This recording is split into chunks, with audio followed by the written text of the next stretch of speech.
wife before. Like, especially looking at me right now. Like, you can't.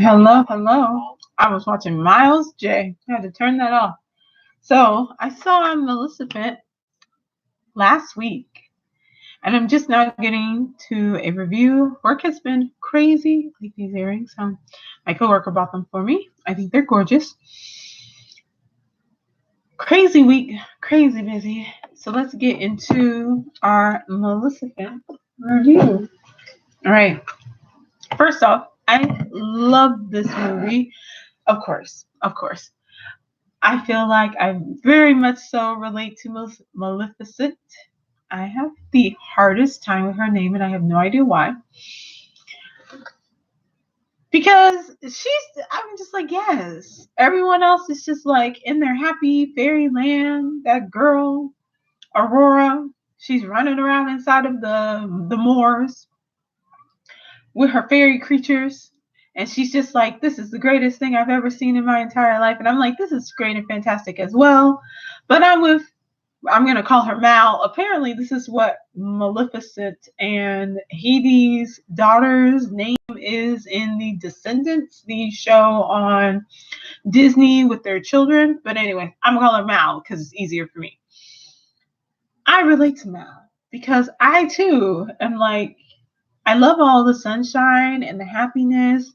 But there's also this part of me that's just like, I just want to be alone, somewhere quiet, out in the middle of nowhere, where I can be free and do whatever I want to do without having to be worried about how everybody else feels. And I feel like that's how she is. So, one of the things that seem very obvious, of course, such as with the first movie, is the theme of mothering and transformation and redemption, and how stories can be twisted to mean whatever it is that you would like for them to mean, regardless of what actually happened in reality. And also how our perspective plays into things, whether you are someone who lives in the moors, or you're a fairy or a fae person, or you live in the kingdom that surrounds that area. You know, everyone kind of had different perspectives, and they had different ways of dealing with the hardships of living in their time. I really enjoyed the fact that the movie expanded upon the lore of Mal and Aurora and Prince Philip and the whole group of folks. It really went into more of the fairies, the dark fairies.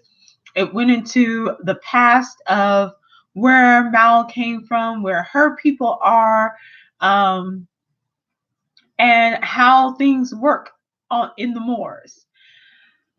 It also gave a little insight into what was going on in other places outside of the moors and in different kingdoms. And I thought that was really nice because it brought a little bit of complexity to the story outside of just the singular kingdom with Aurora's parents and then Prince Philip, wherever he came from. And I was like, this is really nice because it was something that gave the movie some substance, because otherwise it was like, well, she's already awake. So what else is there really to talk about? We all know, her and Prince Philip, Aurora and Prince Philip live happily ever after. So I'm not really too much sure where else we're going to go with this. All right. So first off, the location, the visuals, the moors, the castles, the space where Mal and her people are, everything was gorgeous. CGI, amazing. The colors, the lights, it was like being in a fairy tale, which is exactly what it's supposed to be. Your visions of a Disney fairy tale with the fairies and the lights that look like the firebugs and fireflies, the flowers, the tree folk, and then the castle, this cold place, but even then it was opulent, it was luxurious, it looked like a castle. The outfits, the outfits. Mal's outfits from start to finish, amazing, fantastic. Angelina Jolie looked like the star that she is. The cheekbones, the horns, the wings, everything, every move she made was so calculated. It was so intentional. And it really felt like it gave a bit of power to, more so to who she was supposed to be representing, outside of just, oh, well, this is great. She's, this powerful fairy in the moors who could run everything if she wanted to, but gave that gift of power and rulership over to Aurora. And then the queen. So Queen, I believe her name is Ingrid. Yes, Queen Ingrid. I loved her outfits as well because they were such a stark contrast in that light and that dark. So again, that balancing out of things. But Queen Ingrid's, most of her clothes were white and they were blue, so very cold, but very beautiful, very luxurious, what you would envision a queen wearing. And then even those who lived in the palace, their clothes were just very starched, very tailored, so that you could see that they lived by a stricter type of society as opposed to the free-flowing, barefoot clothing of Aurora, who is Sleeping Beauty, and her gowns and dresses that were covered in flowers, or they would have all of these beads and things, and they were all made by the fairies and as a gift to her. And I liked how they were able to use their outfits to continue to tell a story. So that was really strong. And of course, location, top notch. There is a scene, speaking of location, there is a scene where Mal wakes up after an incident and she is, hair's down and face is done up, but a more bare face than what we're used to seeing. And that stark contrast between the black and the white was just, if they could have just slowed down that entire scene, I was like, it was beautiful. It was just absolutely beautiful, astounding. Like I said, the increase in the lore, so where she came from, it brought back and did a callback to some of the scenes from the original Sleeping Beauty, the animated movie. So we got into a bit of the dragon at the end of the animated movie. We got into a bit of the changes in Aurora's dress. And then the fairies and kind of their role, the three that came and watched over her. I also liked, and you'll see a bit of them inside of the trailer, but we meet more folks who are dark fae who are like Mal. And so we learn more about where they come from and the diversity that exists within her people. I also noticed there was quite a bit of diversity within the court and the kingdom of Prince Philip. And I was like, well, that's interesting.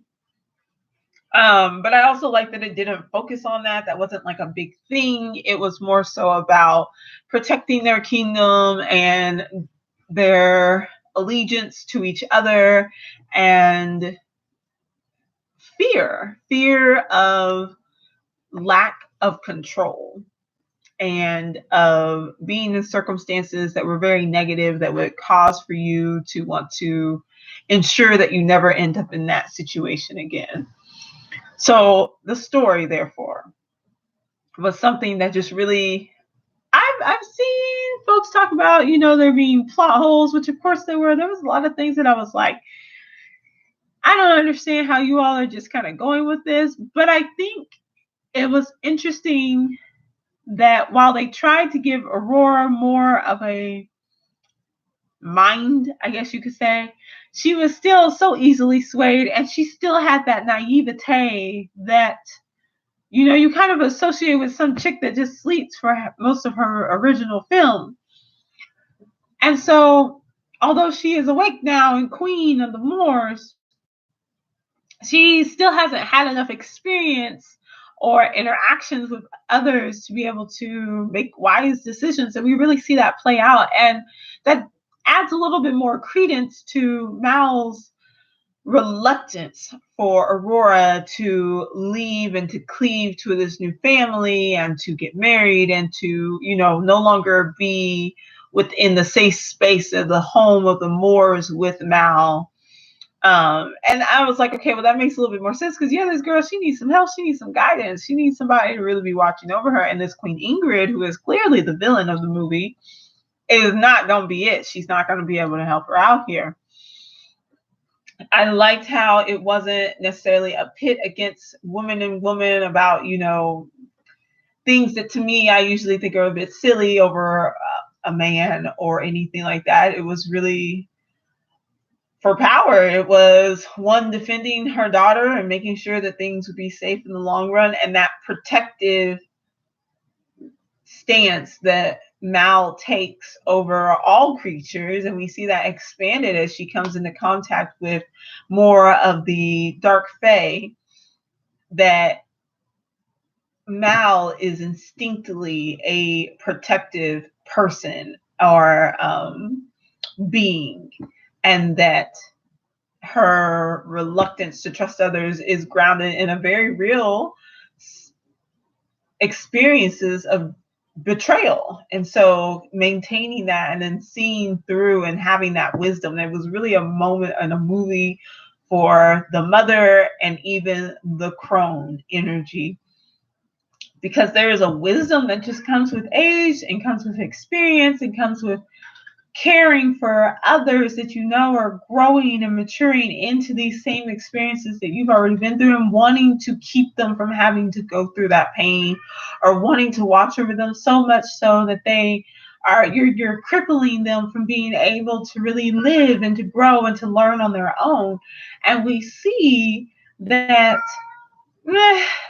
Aurora figures it out, but man, it took her a good minute. And although I liked her more in the second movie than I did in the first movie, I was still kind of like, yo, this chick's kind of slow. I have way more respect. Oh, we'll get to that.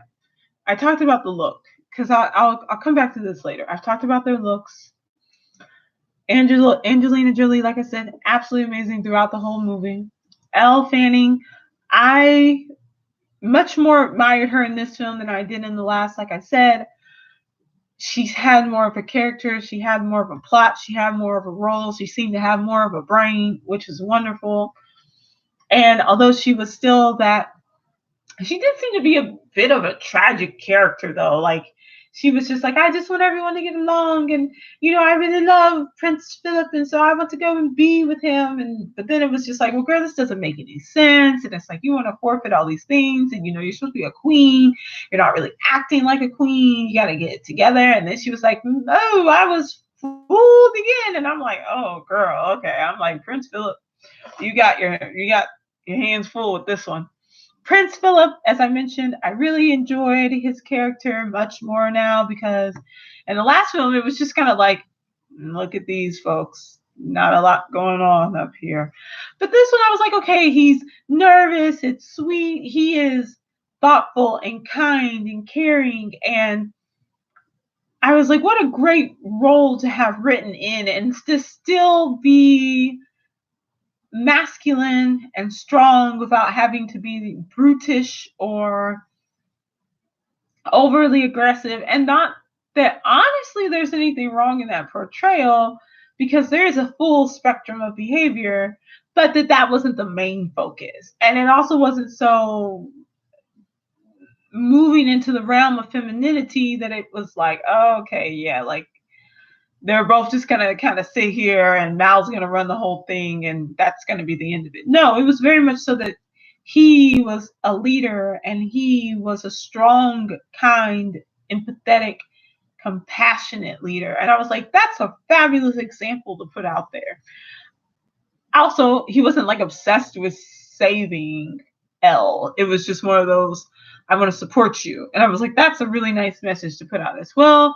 Queen Ingrid, as I mentioned, that was played by Michelle Pfeiffer. Cold, calculating, all the things that we associate with the shrewd crone figure who is trying to grasp at whatever she can to maintain her power and her role and her legacy, especially as we have a younger, I would not say she's more attractive, but a younger, attractive person who's coming in and stepping in to pretty much take over the role that you've led and fought very hard to get to. I want to get to my good one. The Men of Maleficent. I was like, this has been one of the best portrayals of men in a Disney movie, live action Disney movie that I've seen in some time. I think they did okay with Aladdin. Kinda, I guess. I felt like the male roles were insignificant, honestly. As far as those that maybe were not the main characters, of course, Aladdin, but like Jasmine's father, the Sultan, like they were okay. They were just playing their part. Um, in Beauty and the Beast, her father, well, he's always been a little special, but they made him a little less kind of buffoonish as he was in the animated movie. So I feel like they're improving particularly on the characters, male characters that were not either in the original Sleeping Beauty animated movie or that had smaller roles in the animated movie. The king in this movie, I was like, this is excellent. This is absolutely fantastic. Positive relationships between a father and son, positive relationship between a king and his people, positive relationship between the king and the queen, even with Maleficent. I was like, this is great. Like, this is not, we saw a very stark contrast to that figure in the first movie.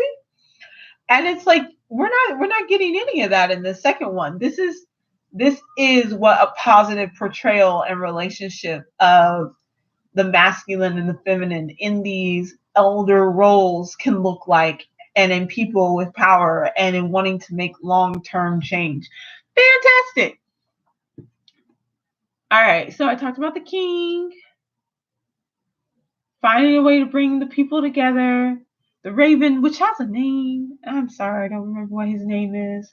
But I love the Raven. Very supportive, having a strong imagination, wanting to be more.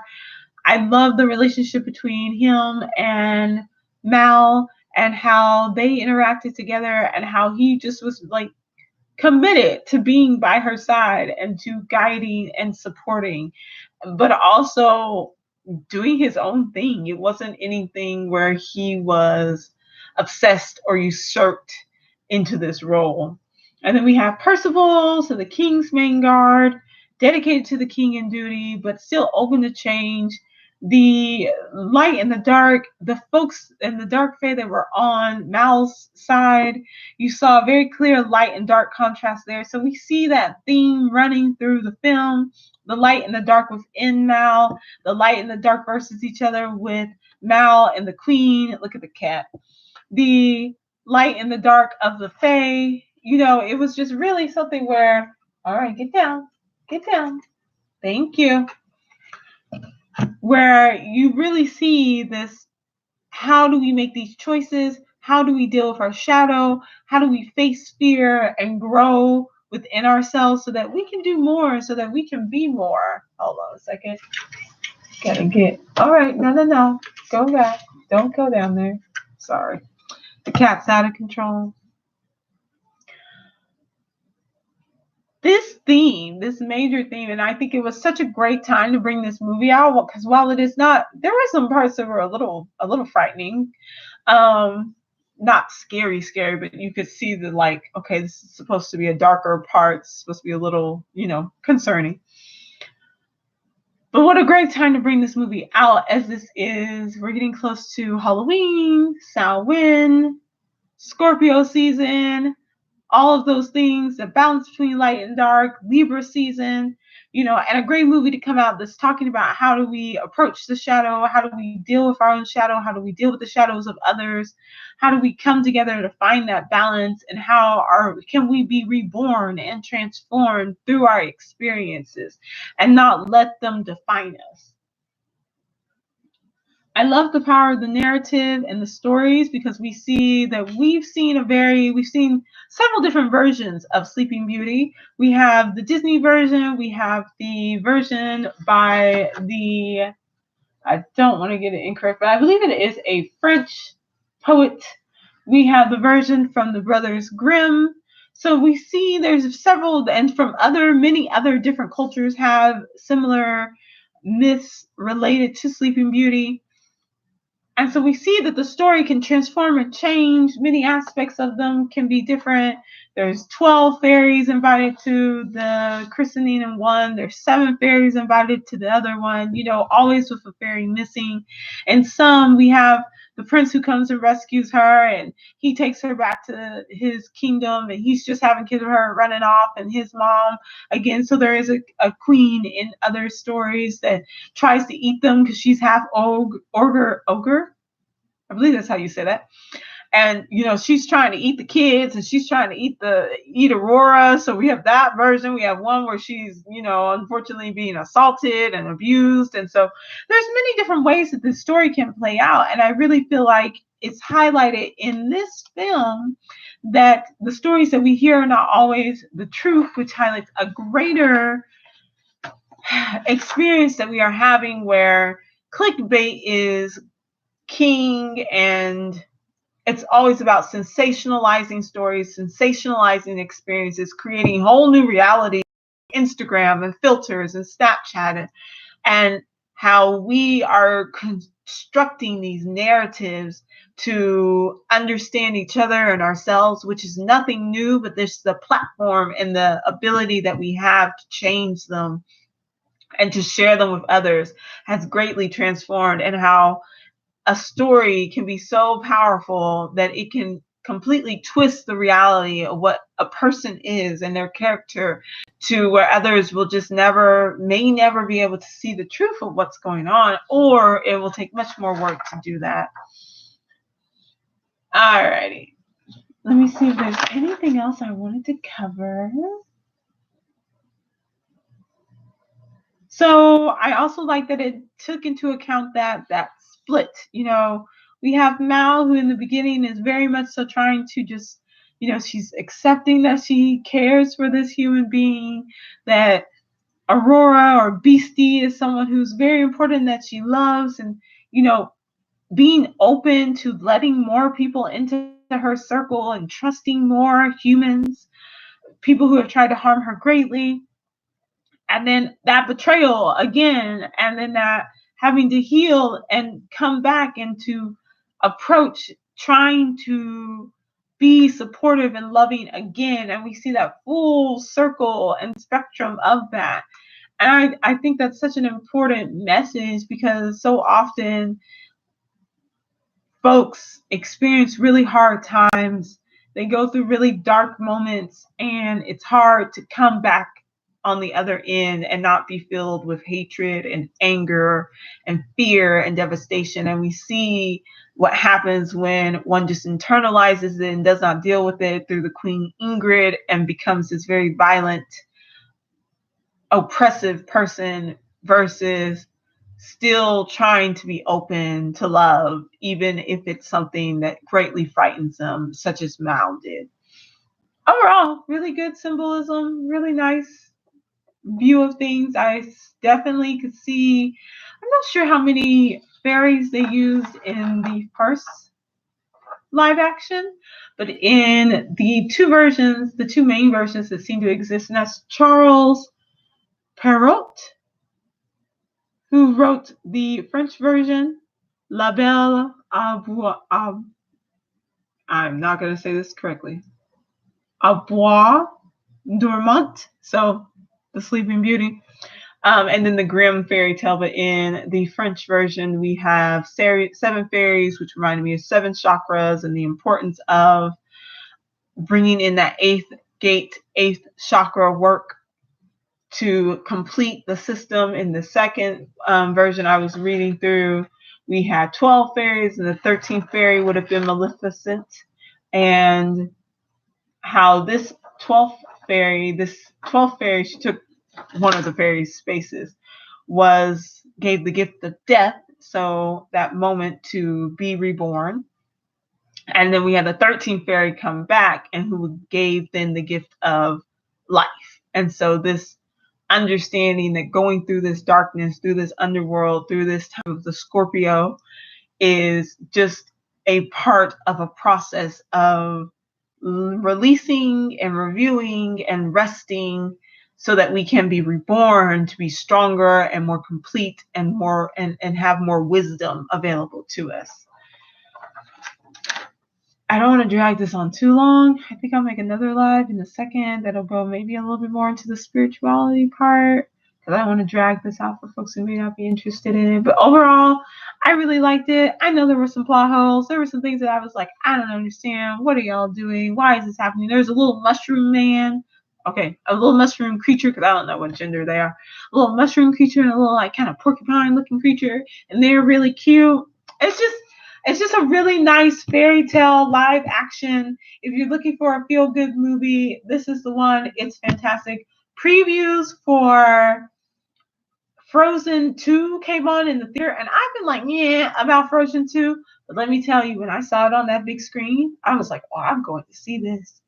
This is going to be amazing. There's also a new, the things that I want to talk about that, because she has a horse made out of ice. I am here for that. I want to see Elsa get on her ice horse, and I want to see her just wreck all the folks, even though I'm still not sure, like, what, I guess it's the loss of man. I don't know. Anyways, we'll find out what the plot is when I watch the film, I suppose. New Star Wars movie is coming out. I'm ready. I generally have, when movies start to get on my nerves, my feeling where I hope everybody just meets their end at the end, but I'm hoping some folks make it in this one. So I have hope for that. So there's just a lot going on that I'm excited to get to, excited to do some reviews for. I think it's going to be a lot of fun as we end out the year 2019. So thanks for watching. Let me know what you thought. Let me know if you felt like the plot holes were too much for you to be able to follow through, and you're just always trying to figure out why isn't anybody talking to each other. You have a very poorly run castle, because they do. Because people should be talking to each other. Nothing should have gotten to the level that it got to. That was just really, really poor communication and very gullible people. So, but other than that, the visuals were great. The growth was fantastic. Maybe there'll be a third one. Probably it'll be a straight to that. What is it? Disney Plus or something. Their streaming network. So it'll probably go straight to that. But I mean, I wouldn't mind seeing maybe another, the child for Aurora and Philip, and see if there's a story there between Mal, and there was even a little interaction at the end between Percival and one of the other Dark Fae, and I was like, hey, okay, we got some little interspecial stuff going on here. All right. I don't yuck anybody's yum. So, and especially when they're fictional, they're not real. But I was like, oh, okay, this is cute. It made me feel the feels, and I think that's all that really kind of matters sometimes. So I hope you enjoyed the movie. Hope you enjoyed the review. If you do, comment below with what you liked, what you didn't like. What are you looking forward to watching over the next couple of months? Are you going to go see Frozen 2? Are you going to go see the new Star Wars movie? Are you going to go see the new Terminator movie? Because that's the one I'm really hyped for. So have a great day or night, and I'll see y'all later. Bye-bye.